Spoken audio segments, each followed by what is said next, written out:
Good morning, everyone. It's great to see such a full room. To tell you the truth, a couple days ago, I was a little worried. I was out at the state farmers market, and there on the marquee of the farmers market, in flashing red letters, said Friday, November 17th, 11 a.m. to 1 p.m., Colossal Collard Day. I am relieved and grateful that it proved to be no competition for drawing people away from today's fabulous agenda that we've had, and certainly for the panel that we're going to come up in just a moment. So gratitude is the focus of my introductory comments for this panel on leadership, faith, and community. Rural churches are an enduring asset of rural North Carolina and rural America. It is impossible to think of rural otherwise. We think of the community gatherings, the place names, the roads. It's just the two are bound together in countless ways. Faith community leaders have contributed to our communities in so many diverse ways over the years. And in our Rural Economic Development Leadership Institute, pastors have played a role for many, many years. And if I think we could do a good survey on participants in READY who were lay leaders in their faith communities, it would be a significant number. Small rural churches and small rural communities have a shared fate. The Center believes that rural churches can play an even stronger role in their communities. We are grateful that the Duke Endowment has long shared that conviction, and we are excited to start a 5-year initiative, Faith in Rural Communities, with their support and partnership. And the partnership part of it is so important. Tom Lambeth talked last night about conspirators. The Rural Church Program at the Duke Endowment have been wonderful conspirators working with rural North Carolina, and it is such a joy to have them working with the Rural Center now. It's going to be hard work, but with our partners and our co-conspirators, we know that we can support rural faith leaders of contemplation and action. Contemplation and action are good descriptors, among many, for John Parker, the moderator of our next panel. John is a connector and an instigator to people and places who seek, in his words, to be good, do good, and grow. John, like all effective organizers, has this mysterious ability to pretty much seem like he's everywhere at the same time. Colleagues of mine were commenting on that once, and one of them leaned forward and said, "But he's a little scary." Oh, no, he's not. But he has worked tirelessly at Good Works, the Self-Help Credit Union, and now as a consultant to connect the values of faith to good work and community, to racial justice and reconciliation. John, we look forward to you guiding this distinguished panel.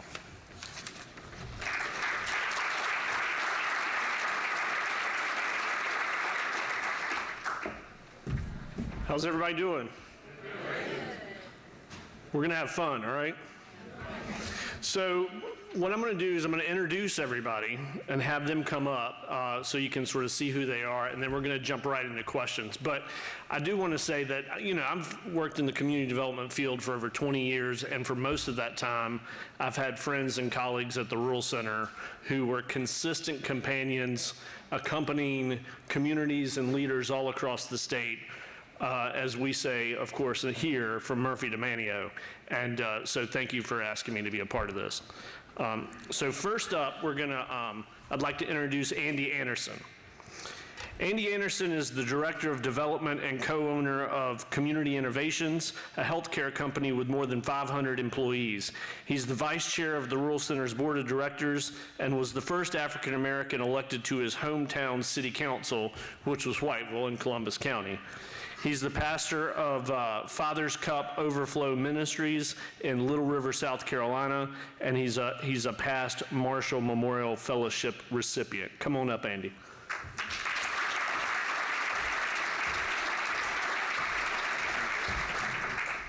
Next, we've got Maria King. She's been an ordained elder in the Western North Carolina Conference of the United Methodist Church for 17 years. Currently, she's serving as a vitality strategist in the Triad area. In this role, she empowers congregations towards genuine partnership with their communities and their communities' hopes and dreams, specifically for resilience and sustainability. She leads training for clergy, laity, and community leaders in community development, cultural intelligence, and leadership. Come on up, Maria.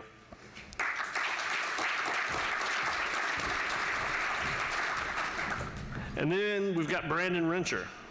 Is a pastor and architect of a new inclusive neighborhood-rooted faith community in Greensboro.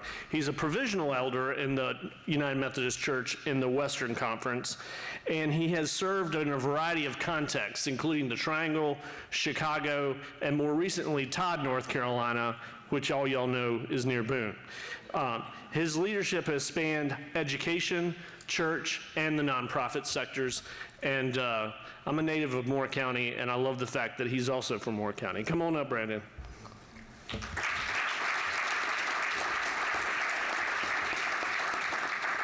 As the moderator, this is about them, so I'm actually going to join a chair here next to Andy and moderate from a seated position.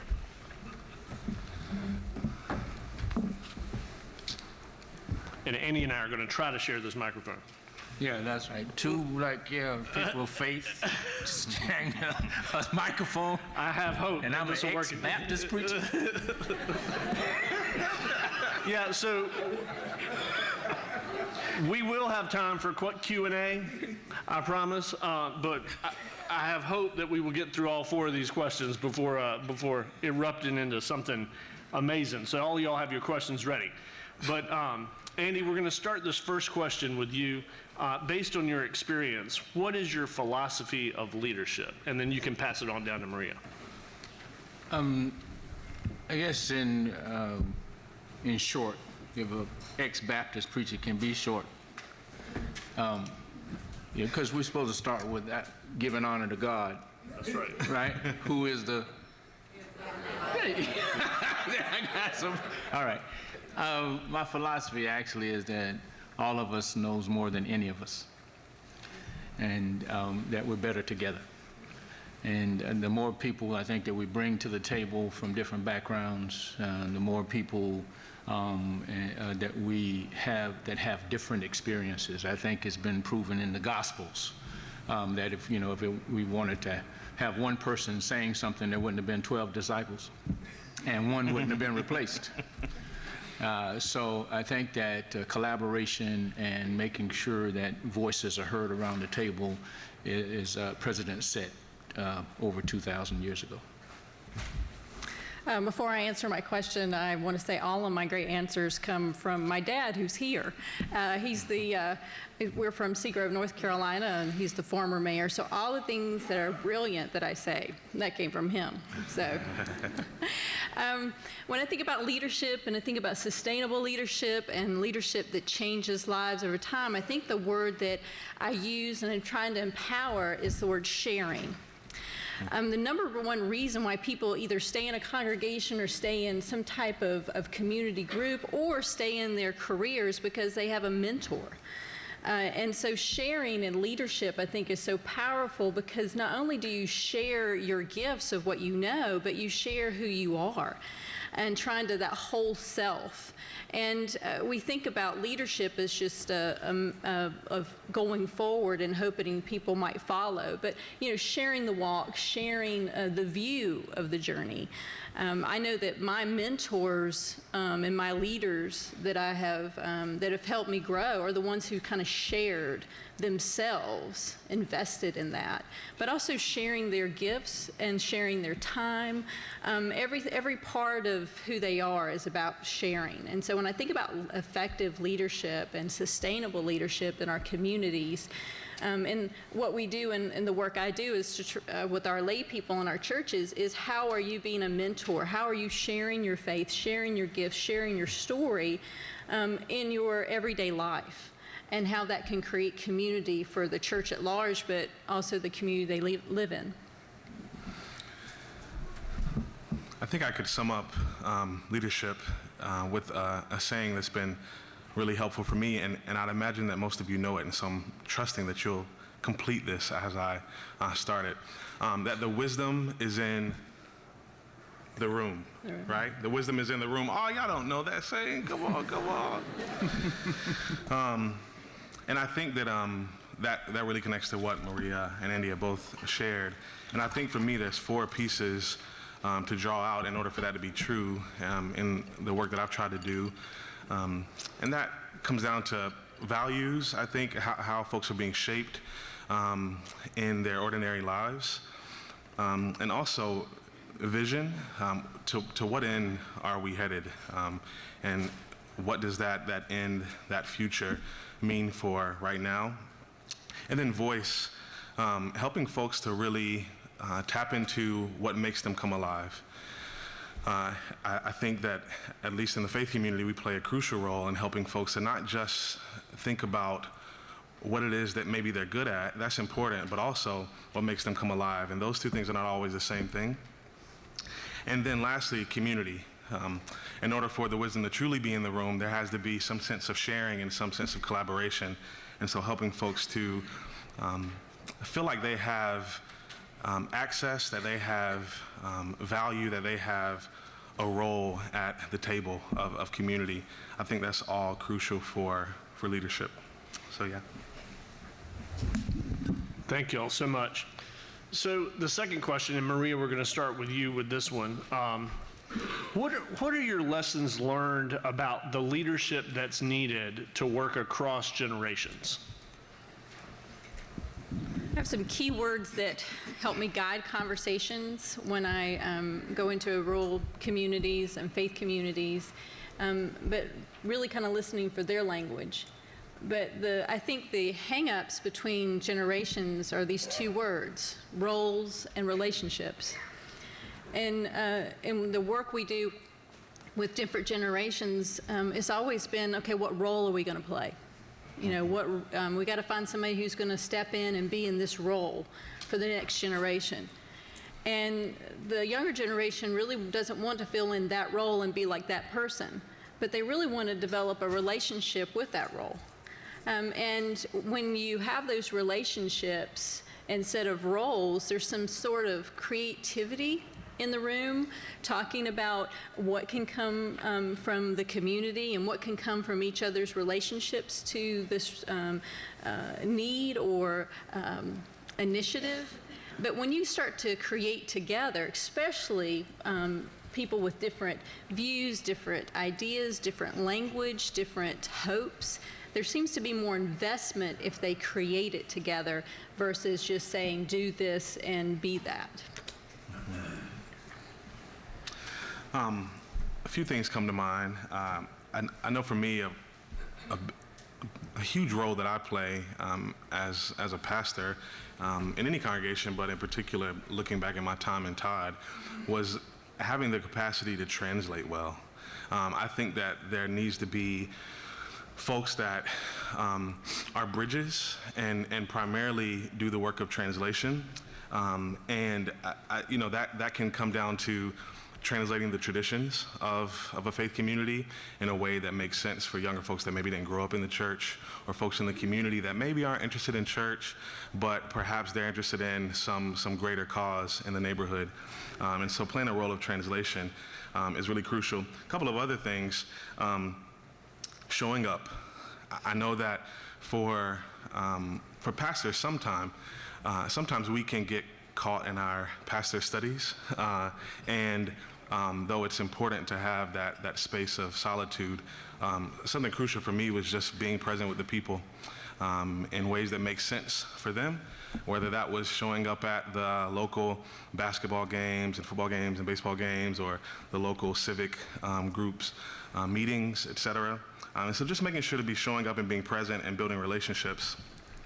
In the context that I was in Todd, we were a dying congregation. We had about 10 folks in the congregation, and they sent me in to save the day. It didn't really work out quite like that. We saved the day together, but a huge part of what we did was the change that we knew that needed to happen. We tried to communicate that in a way that focused on loving people and standing behind issues rather than anything else. So one example is,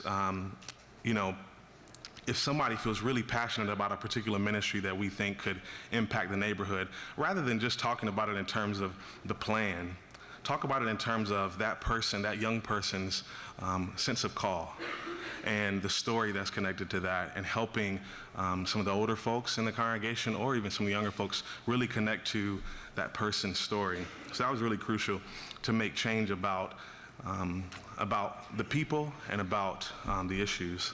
And I love what Maria said about getting folks to work together around their strengths. I think that's really crucial. Last thing I'll say is, because I didn't want to just talk about how great we were, but also some of the challenges that we faced. It was often difficult to get folks to consistently visit each other in their homes, and that's a really important value in rural communities and in rural faith communities in particular. You might know whether or not a pastor is beloved if the pastor is actually going out and visiting their members. But what I discovered is that it's actually not just about the pastor visiting members. It's actually about folks visiting each other and being able to spread out the hospitality amongst one another. And that was something that we worked hard to try to do consistently, but found that it was difficult to do. But I really think it plays a crucial role in terms of that intergenerational piece. Having young folks go out and visit with seniors or even shut-in folks in the neighborhood is really crucial, and we did some of that work.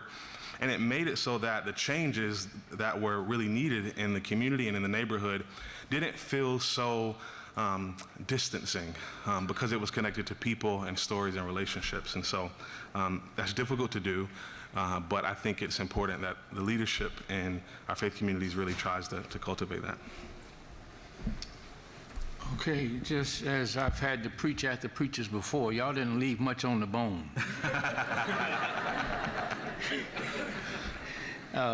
So I'd like to just expound a little bit, and I'd like to take the roles and the relationships to one more R. You know how you preach 3 points? That's your layup. I just gave you your layup. Thank you very much, Pastor. The other thing is that I think that has helped us to bridge is instead of, people hold on to these roles, right? Mm-hmm. And with those roles, in church, folks, sometimes that's the only place they can leave.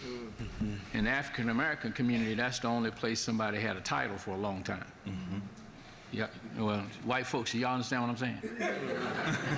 Okay, they had to say yes, sir, and no, ma'am, and the only place in the church is the church where they could be deacon so-and-so, right?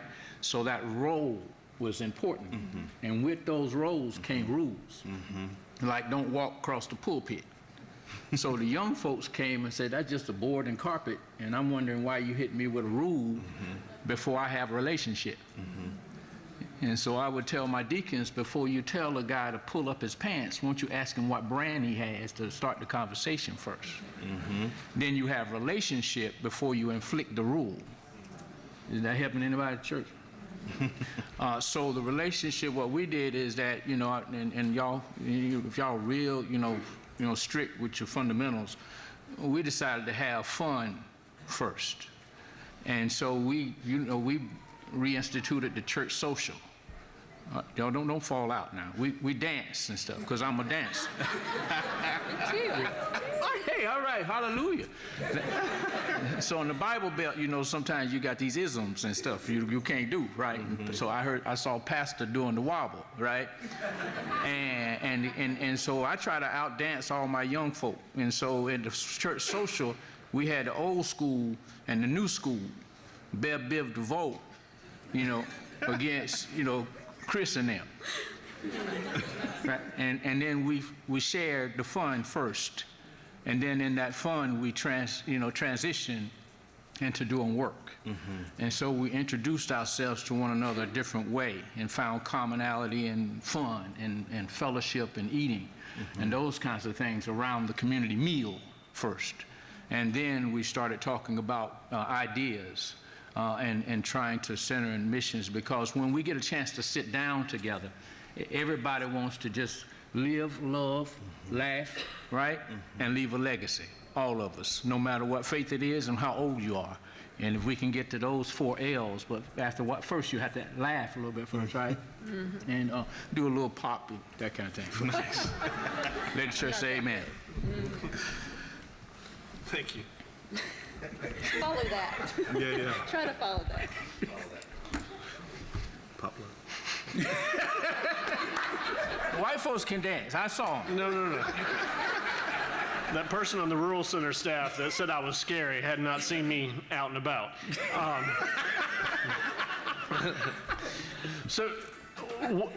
Now, Brandon, we're going to start with you this time. So what are the lessons learned about leadership that's needed to work with folks from a variety of backgrounds, whether we're talking about cultural differences or across race, cross class, but particularly in this time where some of our local and national conversation is not new, but there's a lot of tension that's sometimes projected and is sometimes real. But what's the leadership that's needed to work with folks from a variety of racial differences that empowers everyone? I think we've touched on several. I love the focus on recreation and play and just being with each other. I'll zero in a little bit more on something that I try to do, and I still try to do, which is to really breathe fresh life back into the importance of that one-to-one. I think it's important, certainly, to bring folks together, but I think that underneath a lot of the anxiety that we feel, though it feels differently depending on your background, is really a yearning to be known, to be appreciated, to have intimate space with someone either that comes from a similar background from you or different, but that it's within arm's reach. And so I found myself doing a lot of that, a lot of one-on-ones, and I still do. And it turns out that I actually that became a real vehicle through which to do a lot of mediation work, actually. I didn't know I went to seminary to do mediation work. But I found out that actually that plays a crucial role, is when you have that one-on-one time with folks, what might be harm to someone there's much more of a chance for reconciliation if the folks really desire mediation, that there's really a chance at doing that when you know folks, when you spend time with folks one-on-one and they trust your judgment about the people that you're spending time with. So I think that's really crucial. And last thing I'll say is a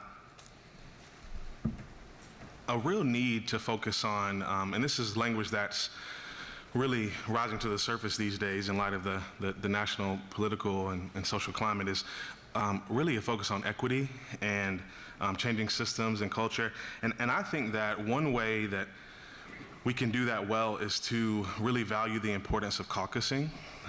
And for those maybe unfamiliar with that term, is to not shy away from the fact that our differences do actually matter, that we do have a lot that we need to focus on that is bringing us together, that makes us similar. But our differences actually really do matter, and to create spaces where folks can appreciate those differences and seek the kind of healing and wholeness and change from within our different groups and backgrounds, so that we can actually function well together. And I think here's an illustration for that. I saw this at work in a couple ways when I was in Todd. Around the time of, after Philando Castile was shot and killed, my wife and I, we gathered African American folks in Todd, which is not many of us in Todd and Boone. We gathered folks together, and I got to hear from a young man who is in high school there, and he said these words, and I'll never forget when he said this. He said, "I've spent all my life in this neighborhood, and I'm well liked by everyone." He's an actor. He said, "But nobody really knows me, and I feel afraid to share what I really think in light of the times that we were in." And he wasn't able to share that until we got together with other African American folks so that he could release that, and then we could begin to take some kind of action so that we could seek the healing that we needed in order to show up and be together in a better way. And then I also saw this amongst some of my older white folks in the congregation. I remember a couple coming to me and saying, "We're in the minority now." She was speaking about the fact that the church was changing. We had a lot more young folks in the church, even though that's what these folks wanted. But now they felt like the minority. And what I heard I could have heard that as a kind of criticism.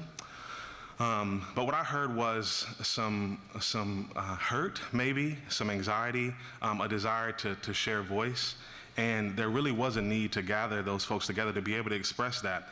And I think that if we are too afraid to shy away from those kind of conversations, then we can't really face what the real challenges are. And I'd like to say that there are some folks, some organizations that are really seeking to do this in rural areas. I just left from facilitating a gathering with Rafi that's seeking to help create some of these kinds of spaces where we can have conversations about equity, where we can caucus together and be able to look at some of our history and some of the challenges that we face so that we can move forward in a way that builds power from within rather than feeling like we always have to be at war at each other when we're in diverse spaces. So I appreciate the work of folks like Rafi that do that kind of work, but I think it needs to spread around so that we can begin to cultivate those kinds of spaces. So caucusing, equity, and then also the importance of one-on-ones. Man, I wish I was that smart. It's good to have a smart pastor. I knew I should have went to school a little further than that. My comments are very simple. We got to do what the Bible says for a change. Mm-hmm. Our sermon's coming.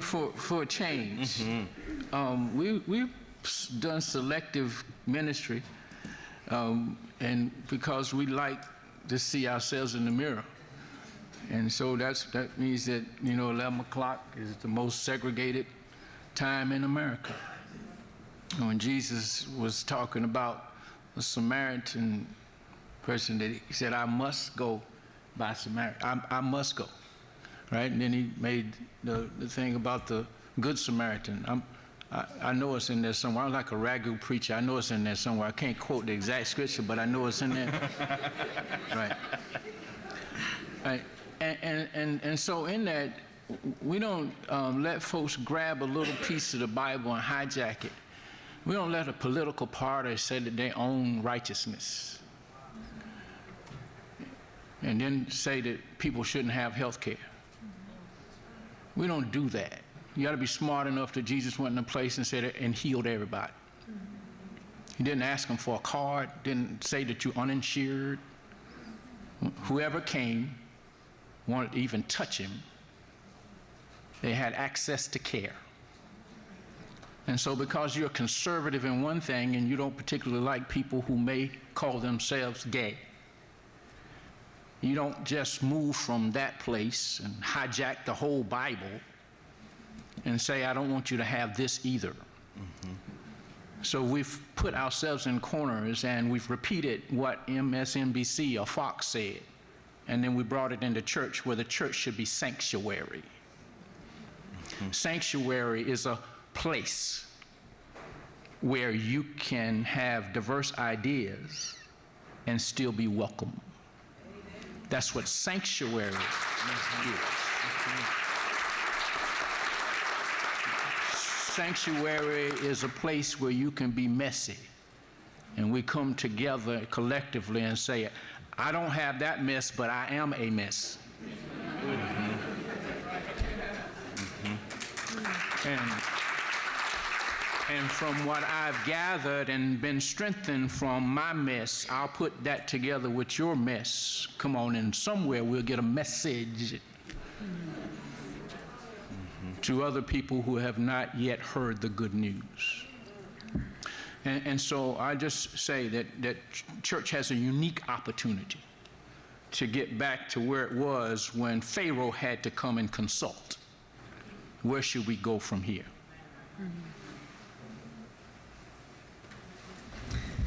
I have to follow that.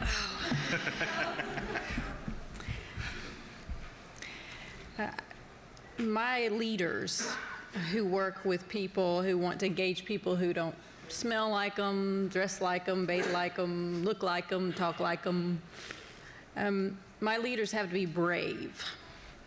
And that doesn't mean they have to be scared or like, tears. It's just that they have to be brave enough to, in the midst of the really hard stuff, is just to be in the presence of people with love. And so when I gather my leaders to do this work, I tell them that there's 3 things we have to do in this community.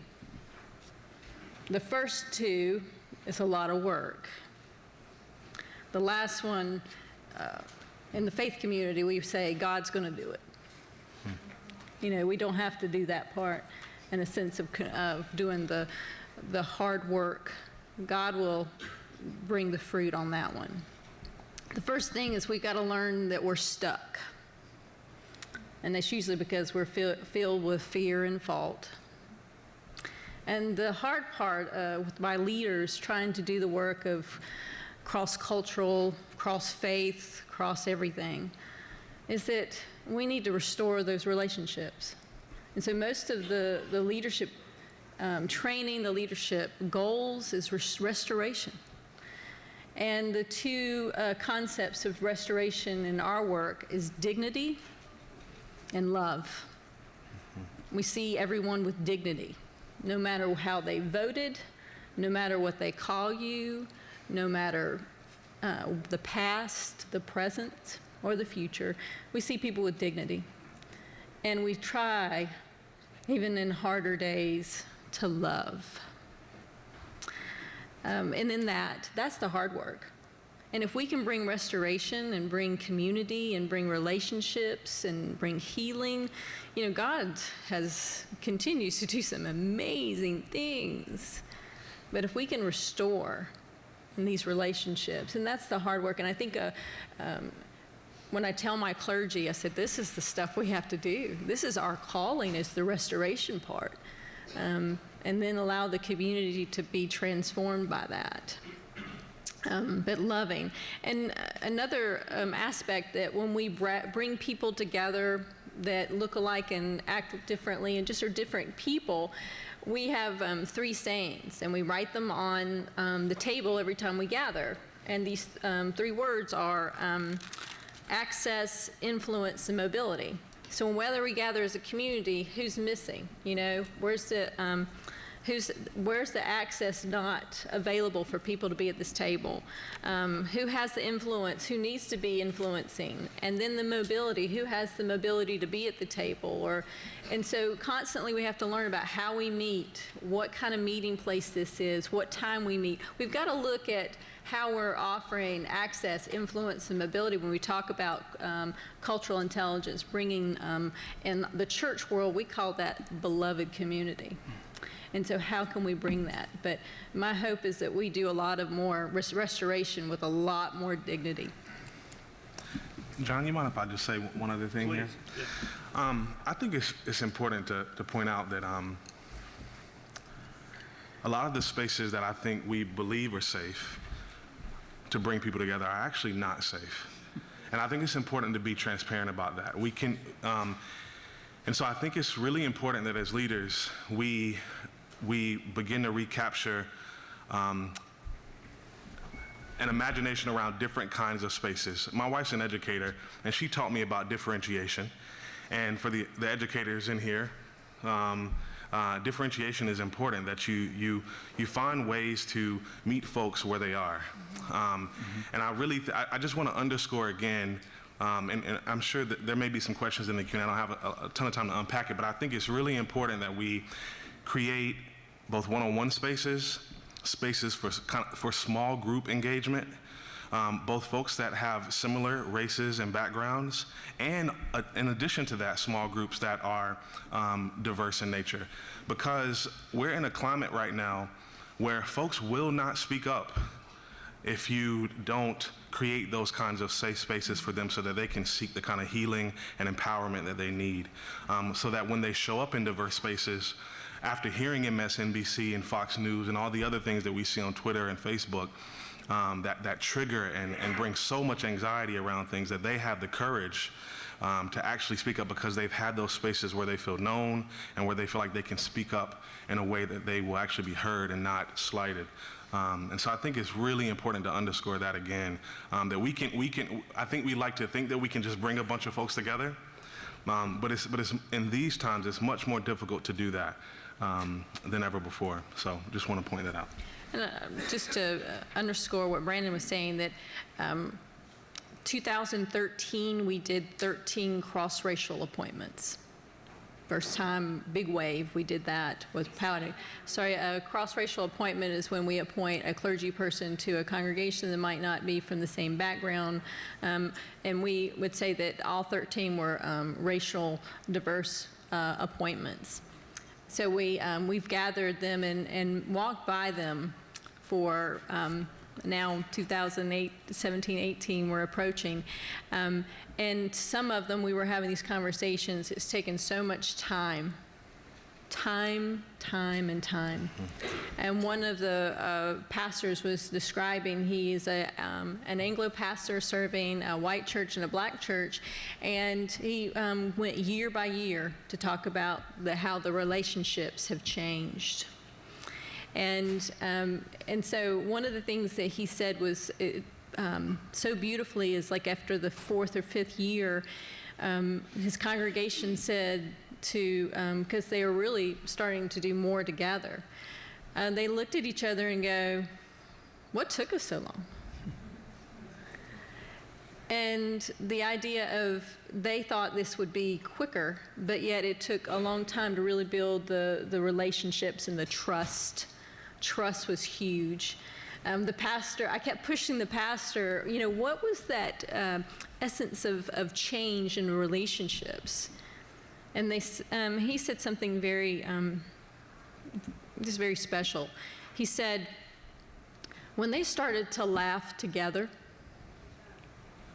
and then they got really close when they laughed at themselves together. That the trust and the beauty of being loved unconditionally, that beautiful relationship, but just getting to know each other, seeing each other with dignity and loving each other. But it takes a lot of time and trust when we do this kind of work. I'd like to take a moment, since they said something. Yeah, we do believe in parity, right? Equity. Okay, so this past Sunday, we embarked upon an experiment. I had a little church called Overflow Fellowship Church, and this white guy had the church called Father's Cup, and we said, hey, how about let's merge? And he also had an Hispanic or Latino ministry. And so this past Sunday, we decided to break a little ground and shake the world up a little bit and merge churches. And we had done a couple of services together, and we decided we'd use the theme Better Together. And it's better to, I've really seen better sermons than I've heard. So we tried to mimic that. And when we merged those things together, they didn't have vans, we had vans. They had older folks, and they didn't have a second and third generation. We brought a bunch of little black kids in there that's loud. They were in there singing, off the video. We brought the funk. We brought a 5-piece band. And them folk in there, everybody. And they're just jumping and all that kind of thing Sunday, and it was a beautiful thing to see. And part of the indicator is that buzz after church. And the challenge for me, because hablo un poquito, pero no bien, tengo que practicar. Now, I've got to learn now to communicate in a different way. And now I'm trying to figure out what we're going to do during Black History Month.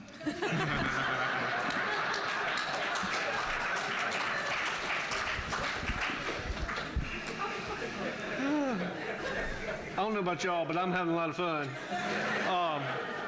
So I've got one more sort of real question that was planned, and then I'm gonna kick it over to the room, and hopefully y'all are thinking about the questions that you want to ask this really, really entertaining and deep panel. And this is, so we've been up here talking about community leadership, and obviously we've had a focus of having y'all up here because we want to talk about faith. And I want to, in the spirit of throwing a softball, I want to ask y'all to answer. Tell me why faith communities matter in regards to community leadership. Like, this is, convince some folks in this room that faith communities are actually important as it relates to leadership in our communities. Do you want me to start? And I want you to start.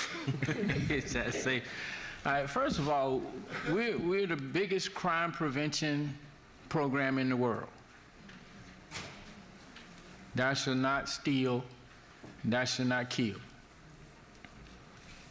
Don't look across your neighbor's fence after everything, because God is a God of abundance. So why are you looking at his car? Right? We already know how to set priorities, right? God first, and then in family. We do priorities good. We already have a network, right? You got all the associations. Oh, yeah, too many associations, but all the associations. We've got points of distribution throughout the world and the community. And on your website, we've got some good fundamentals, like we know a little something about some gifts of discipleship, administration. We all understand strategic planning, right? It's called prophecy. Help me, somebody. Right? We've got an excellent peer leadership program called discipleship. And everybody's trying to recreate this stuff that's 2,000 years old, and all they have to do is use the tributaries and the rivers we already have. And the thing is that, see, that's how it was one time before Rome tried to trump Jesus. Pardon the pun.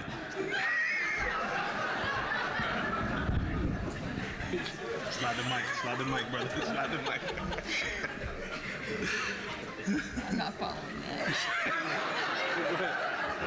Go ahead, it's on you. Really? I have to follow that? I gave you an alley-oop.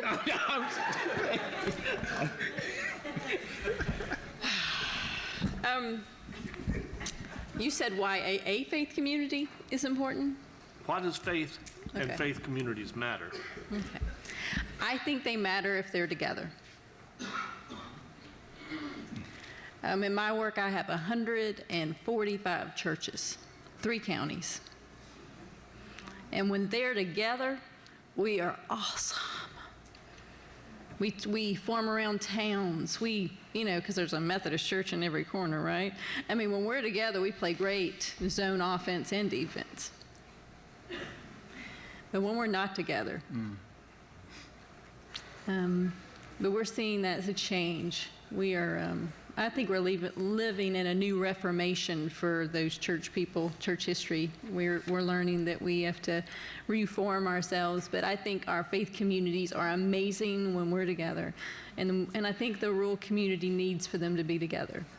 And then they can call them on their biblical truths, right? On being together, if they really are the church. That's right. The body of Christ. So I would say that I will clarify that I think they're important when they're together.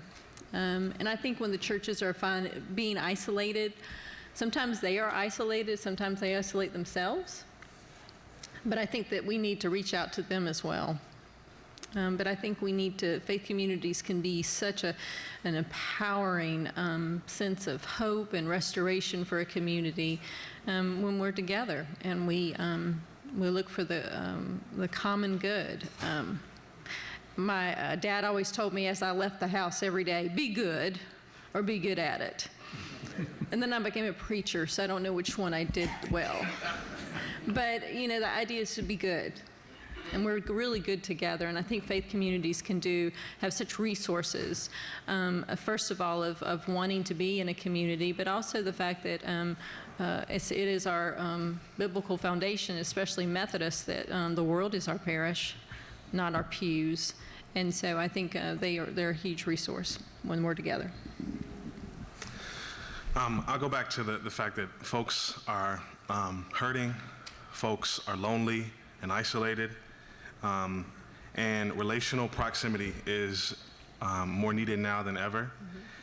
And I feel like rural faith communities have a long legacy of having the kind of DNA within them to be able to touch the people, both folks that are on the membership roll and folks that are not. And if rural faith communities can capture that spirit again and work together to do that, they can really transform things. And I'll say this, I'm now in an urban church context. And so much of how we are shaping this new faith community is completely influenced by my experience in rural communities, both growing up in rural communities and in rural churches and pastoring them. Because I think that now more than ever, folks need to have that relational proximity. They need to feel like they are known, that they are being shaped and held accountable in community. And though it's important to have the kinds of spaces where we gather and we sing and we preach and get happy, folks need more than that. That's not enough. And it was never intended to be the place of depth for a community in the first place. And I think that we've gotten too settled for production and personalities, and we really need to get back to touching and being connected to the people. And the only way you can do that is by being willing to be touched and being willing to get out and touch the people. And so I think that rural faith communities are able to organize and make change through families and through personal space in ways that a lot of our other institutions are just not able to do that. And so that's what we're focusing on these days, is how do you link up and connect with an extended family of people so that you feel like you know somebody has your back, that you can do life with them on a regular basis. And it's not just about this one event that I go to once a week or once a month, that I might get excited, but I don't feel whole. And so it's really important that we get back to that. And rural faith communities have a special way of doing that because they recognize that we need each other in order to not just be about this institution of the church, but to be about a larger neighborhood and community. So I think that's really important for us to keep in mind. Thank you. Can we get a round of applause for this first?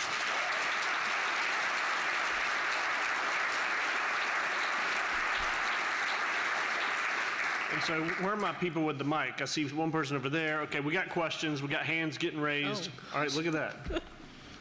Now ask some hard questions, y'all. Make them work. My name is Ricky Hill. I work with the Hinton Rural Life Center in Western North Carolina. And we are not a church, not a house of worship, but we're faith-based connected. How do you see challenges or advantages or disadvantages in an organization like us trying to implement the ideas you're talking about here? I learned all of this from people outside the faith community, teaching me how to do this with the faith. I mean, I think all these principles that we were, at least I was talking about, I learned from people doing the work in Chicago and Detroit. And it just so happened that all of this was, parallel and in step with the gospel. Go to the people, listen to the people, learn from the people, love the people, and just start where everybody is and not where you want them to be. So I think the same principles could go with, these principles are probably being a community, not just being a church. So, and I think and especially in the mountains, I mean, you depend on each other in more, in a deeper way, in a sense. I think so much. A lot of it depends on how you're viewed in the community, to be completely honest with you. So if you're viewed as, at least for what I'm trying to speak about in terms of these networks of tight-knit relationships amongst people throughout the neighborhood, if folks see you as trustworthy, as an organization that can gather people in meaningful and intimate ways, then I think it's possible. And I think we need more parachurch, nonprofit prophets to do that. Let me end by saying this. A lot of my activist friends who spend a lot of their time organizing demonstrations, public actions, et cetera, are finding this need as well, that you can gather a whole bunch of folks together, 100, 200, however many folks together to protest or to change a policy in a rural community or whatever. But folks want to know, will you be with them when they leave that event? And we need folks that have the kind of trust in the community to be able to cultivate those sorts of spaces. And I think that nonprofits, parachurch type of organizations can fill that role if they are trusted folks in the neighborhood. So I think that's really, it's possible. And I'd like to add to that back in the day, that there was a movement that was launched from Dexter Avenue Baptist Church. A few preachers got together and actually launched the largest revolution since the Revolutionary War in America. So I believe that in a faith-based organization, if we believe we can do all things through Christ who strengthens us. And I think the people in South Africa even appreciate the meeting that happened in Dexter Avenue. Let me say one last thing here. That makes me think of Ella Baker. I think that often the people who are able to do this kind of work effectively are folks who, again, have the trust of the people, but create the kind of time in their lives so that relationships are not just professional, that it's more than that. And I'll never forget reading about Ella Baker in school and how we know her as someone, as this champion civil rights leader that organized in really profound ways in public spaces, but folks don't hear as much about how she went out on the land and sat down with sharecroppers and spent time with them out on their porches. And that's the kind of work and the kind of relationships that need to be built for today, in my opinion. And I think that it often takes folks who have felt like their backs were against the wall and needed that intimacy with someone else to be able to lead those sorts of efforts. So. Hello, I'm Jennifer Holcomb, President of the Columbus Chamber of Commerce and Tourism. And in response to the gentleman's question, I'd like to give you an example of leadership at work in my community. My friend Andy Anderson, he shows us how leadership, faith, and community intersect.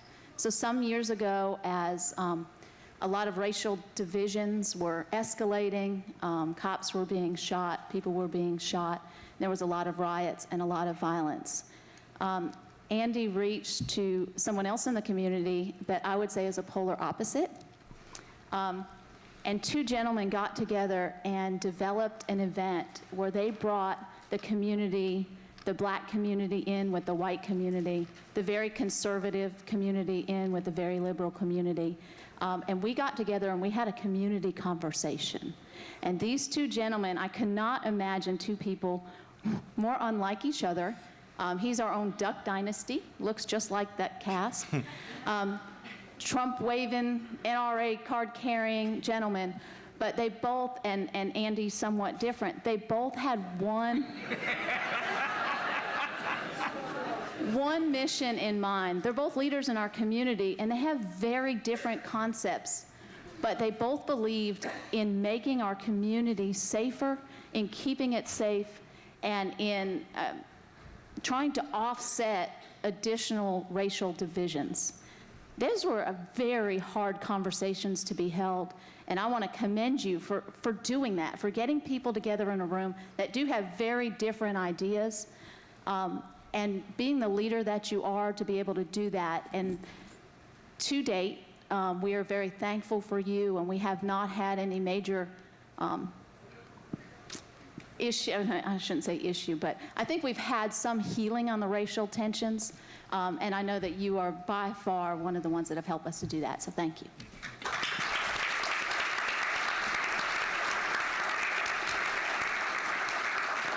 Raise your hand if you got a question.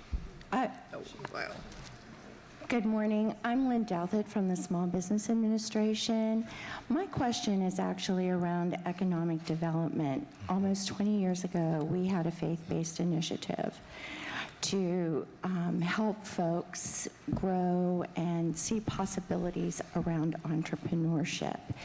It was a very successful campaign. I was in a different state at that time, but it really was a venue to bring a lot of different people together around one particular initiative. And I'm just curious what you have seen in light of a couple different things. Number one, fostering that mindset with children within the faith-based community, and how that can be leveraged in terms of looking at education across the whole community and giving reason to stay. That's number one. And then number two, if you found some challenges around supporting folks, right, mentoring folks in entrepreneurship, how you may have overcome those types of challenges.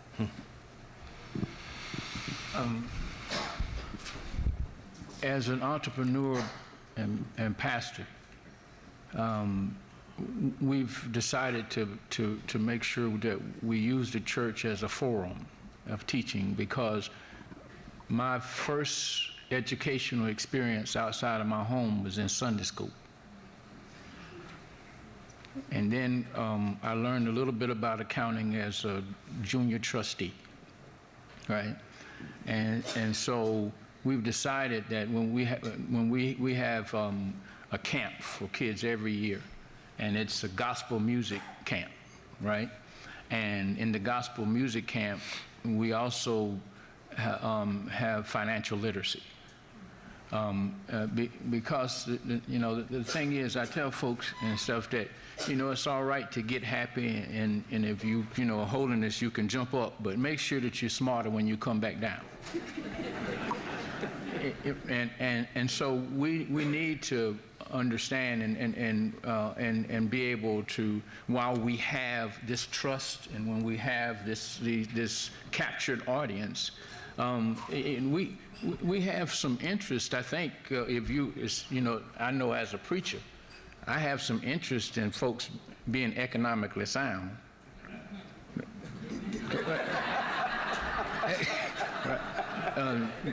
Joe Stanley told me about his preacher.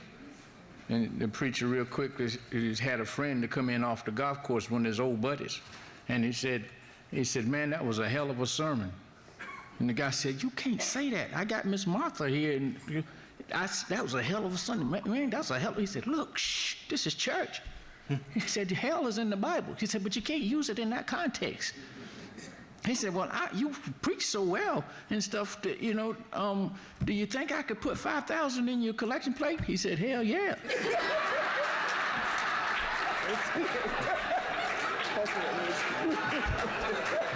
So, in a country where we're more of an economy than a democracy, economy counts.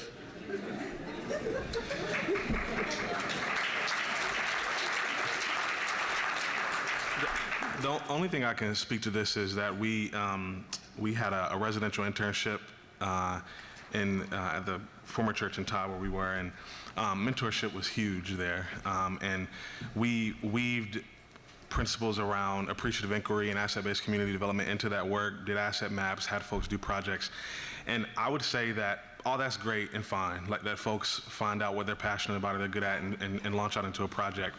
What I discovered is that, at least for young folks, that there really is a need for mentorship throughout that journey. And so I constantly found myself and other folks in the community who play that role of asking the how's it with your soul kind of question on a regular basis, not just are you being successful or share with me your metrics, but how is it with your soul? Because inevitably, I mean, not to talk down about anyone, but I've discovered that the kind of character building that's necessary to do that kind of work, folks are yearning for that.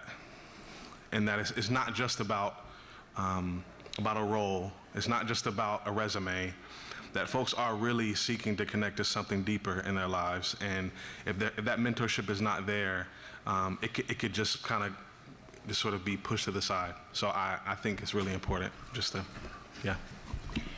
I want to speak just very briefly that the economic development that some of our cluster churches, we call them missional networks, around small towns have had more effect on the economic. It's not so much the food and the food pantry, it's been education. The commitment to mentorship, tutoring, but also looking and investigating. Just recently, the last 3 years, we're really investigating the 0 through 5-year-old education. And I think, we've seen that it might come back that, my grandmother learned how to read in church. I think that's what's going to happen in some of our communities, because we know that communities grow economically if they have an excellent 0 through 5-year-old education. And so if our churches can invest in that and provide that, we have one church that's looking at not doing Sunday school at all. It's just doing education for their community to come in. And then we have church, afterwards, because they're seeing that it's such a need. And so and the business owners and other people are thinking, if we can get 0 through 5 education, then, and so that's how I guess I'd say that we're better together with our churches doing that kind of thing. So I'm supporting that all of our rural communities, 0 through 5 education is so important. So I want to speak just a little bit to some opportunity in this particular space that you were just sort of asking a question about. And if folks actually know stories that would be helpful for, I would say talk to Jason or Barry at the Rural Center, because I know that they would be interested in churches that might be in your counties that are trying to do things that are innovative. But let me just mention a few things. The Duke Endowment has supported both RAFI and the Conservation Fund's Resourceful Communities program to try to help make that connection, particularly around food work, whether this is a community garden or actually innovative uses of your commercial kitchen that you might have in your church, and try to draw those connections around supply chains and try to think about ways that churches can actually get involved in the existing good work that's happening all around the state, both in the faith community and the secular community, around making churches be spaces of hospitality and innovation around community food systems. So there's a whole lot that we could actually spend a whole lot of time on that. So that work is happening, and there's staff on the ground working across the state with churches that actually want to do things that are innovative related to food. But we think about, churches have fellowship halls, they have kitchens. If you're not actually, if your church is not leveraging those spaces for folks outside the congregation, then you're missing an opportunity. Amen. Right. So a couple of other things is, particularly if we go into most urban communities in North Carolina now, have some sort of co-working space, right? Well, why is the church not the co-working space? Or like if you've got a family life center and no families, why don't you renovate the family life center and turn it into a co-working space, right? There's a bunch of networks all around the state related to maker spaces. A lot of schools have created maker spaces, places where kids and young adults and adults can tinker, right? And create crafts and things. I know the Alamance County area's got one of the largest hubs for makers in the state. Well, how come the churches aren't creating hospitality for the kids and the young adults and the people to tinker? And in these tough economic times, a lot of folks don't necessarily have all the tools that they need at their house, right? And so people sometimes have community garden sheds, or they're sharing lawnmowers, or they're sharing the actual tools that they need to fix something at the house. There's a couple of places in the state that actually, just like you can have a gym membership, you can actually have a membership at a place to have access to tools and a table saw and these kinds of things. Well, how come the church isn't? Church could be the place where you actually have the community tool shed, where you could actually have places that people can come. So I would just mention those, and I think that we're only actually limited by our creativity and our imagination. But I think the thing that we're sometimes forget, this is a fantastic panel. All of us in here have been to workshops where you say, it's not about transactional leadership, it's not about transactional programs, it's about relationships, and it's about a relationship-oriented approach to building leadership in our community. And I think that all of y'all are here because you believe the same kind of stuff.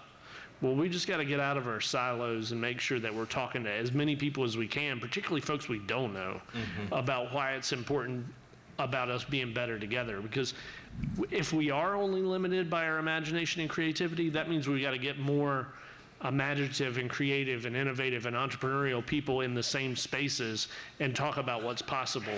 Because I actually believe there's a whole lot more that we could do in our communities. Maybe we're having a hard time thinking about how to connect with different people to actually make that happen. Along that line, just some real life things that, we're a church of about 120 people now. Maybe, we just gained a few people. So anyway, we have 21 ministries right now. And so we have First Tee, so we've been given the deed to the golf course. We have pretty much our own golf course. We have a leadership camp down in Brunswick County that we share with First Tee. Joe knows about it and work with it, where we send 40 kids a year to executive leadership. We don't own that space, we use that space. We just launched a basketball ministry, and we have kids and we have folks who, we picked up some of the guys who were supposed to be good, who, everybody's got guys on the corner, right, that were supposed to be that person. They had that story. And so we use those as coaches so that they can heal, and then they can tell their story to to prevent the other folks who are playing to have that same story. We have a relationship with the local Elks Lodge, and we do a ministry with them, with clothing. We have a food pantry, and I'm just saying that this is a little church, a little country church, and the thing is that you just got to think a different way, and to look at the gifts that God has given you. Everything is in the house. He says everything is already in the house if we decide to think from a different perspective. Good evening. My name is Joe Stanley, and for the first time in my life, I can say today that I'm proud to be Andy's friend. When you give him a mic and a platform, he sounds different than when we're talking on the phone. But anyway, I've got two concerns. One, I heard her speak of community, and she spoke of black community and white community. When I hear church, I hear black church and white church.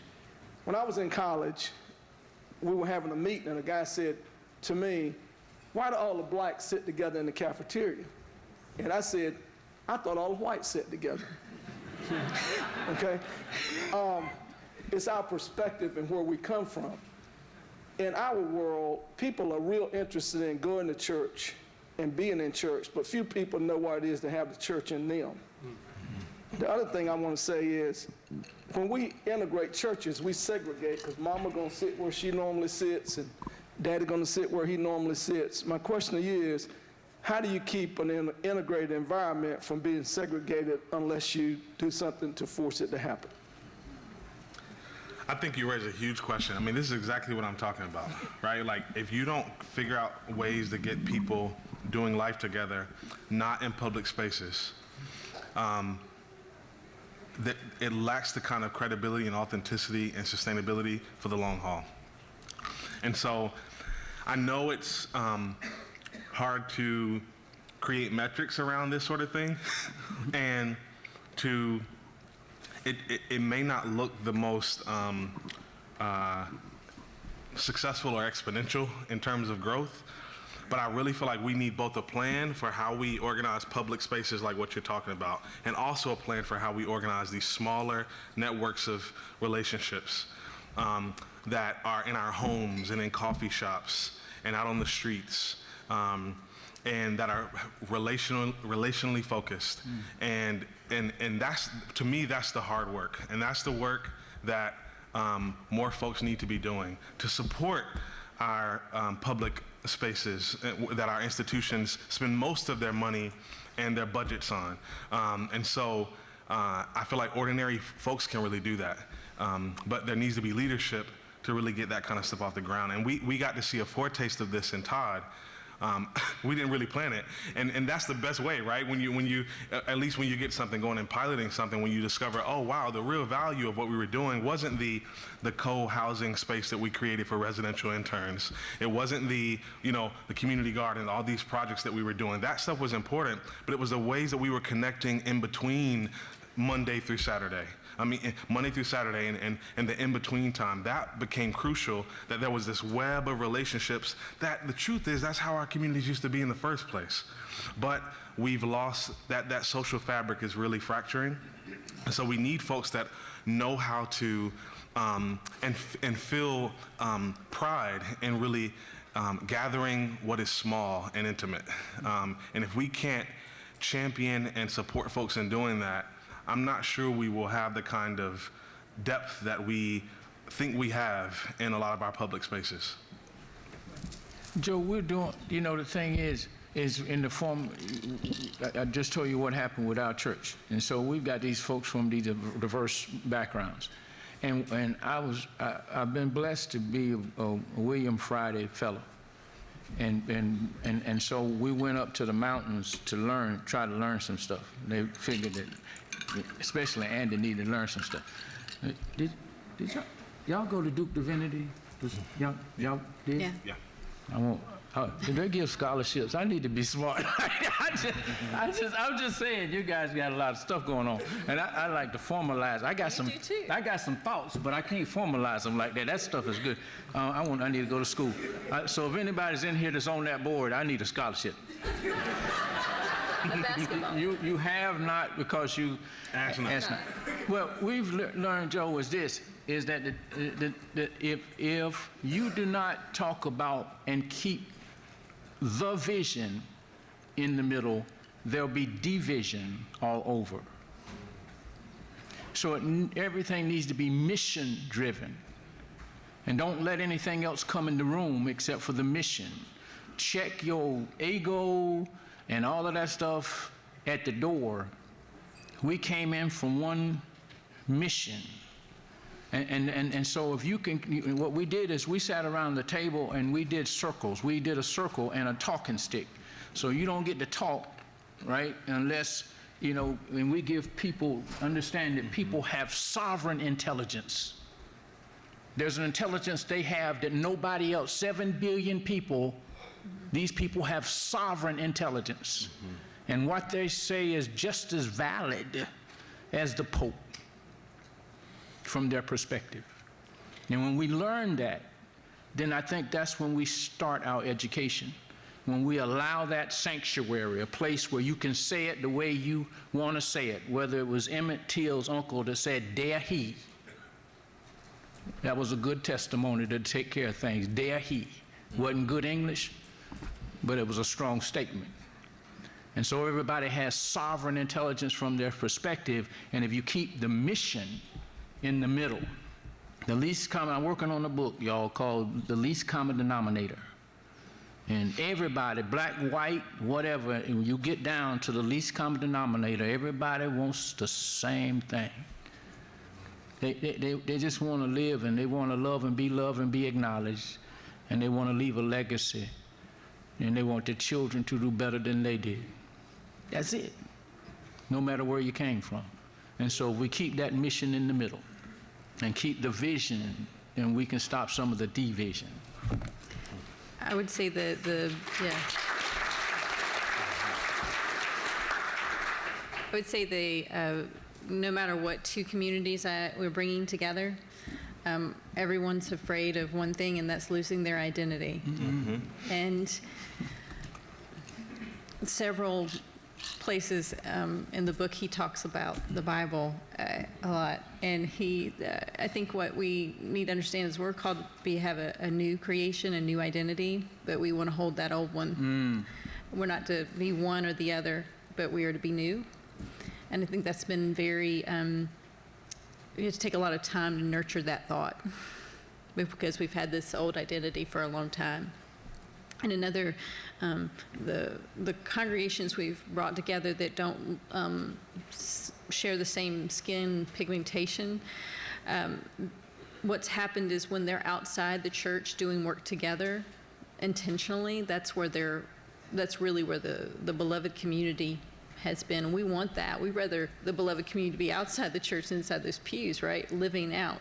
And they have found much more healing doing things together as, side by side, partnering together into the community, because they're learning to build relationships with each other, whether you're in pew A or pew B. And so but it takes a lot of time. Like I said, we're in the baby steps with all of our, we're now up to 16 appointments, pastoral appointments that we started off with 13, we're at 16 now, but it's still a slow learning. Yesterday, spent all day in a forum with all of our pastors. What are we learning? What resources do we need? What's working?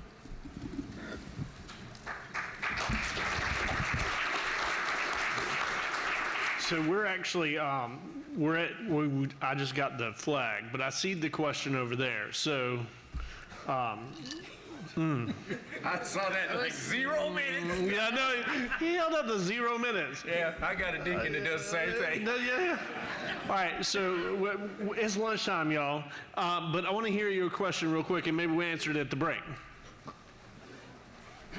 I don't need a microphone. I'm George Cripper from Catawba County, Hickory. And one thing you said, former Pastor Anderson and board vice chair of the Rural Center, really resonated with me, but I wanted to compliment the Rural Center for what it's done. Every assembly I've attended, including this one, I've worked with them quite a bit. But it's directed to anybody on the panel. You said that the most segregated place, that we all know, is 11 o'clock Sunday morning. Well, one of the most scariest places is outside of that segregated place. The big doors, the secure doors, and what happens at 10:45, you put your senior deacons out there with white hair, doesn't matter their faith, they've got something in their hands to hand out to members of the club. They're not smiling, they're not waving at traffic as it goes by. They're greeting people that they already know, and people who look a lot like them. So there's no incentive for somebody who's walking down the sidewalk or passing by in a vehicle. When I was deacon, I suggested we have a young family with children passing out bulletins with balloons, greet passers-by and everything. I'm no longer a deacon. We tried it. That's why I'm no longer a Baptist preacher. We tried it, and it actually did work a little bit, but it was too much of a change a couple of years ago, and I'm still plugging away from the outside, trying to do that. But here's what I wanted to relate to the rural assembly and the faith community. If we could change that picture a little bit about being scary on the outside I look around this rural assembly, and apart from the 3 young people, the leaders who were on the panel, I'm not seeing many students. I was just across town earlier this week at the Internet Summit, and one of the most amazing things were community college students, university students, and homeschool students, high school students. We're all attending the thing at the Downtown Convention Center, and they were as welcome as people with gray hair like me. I think the Rural Center could reach out maybe for the next assembly, just as a suggestion, and include some student voices here, not just sitting on a panel, but informing us at the tables, in the corridors, telling us, because they need to claim their future. They're not reclaiming it. They need to set it out, both in the sanctuaries and the groups that you all have spoken articulately about, right here, right now. I'm going to go back and see if I can round up some to come next year, so I hope the invitation will be open, Patrick. I like Amen. that. Amen. I like that.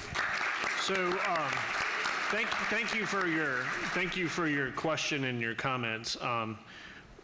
I'm going to give folks 12 seconds each to respond to that, and because lunch, I can smell it from here.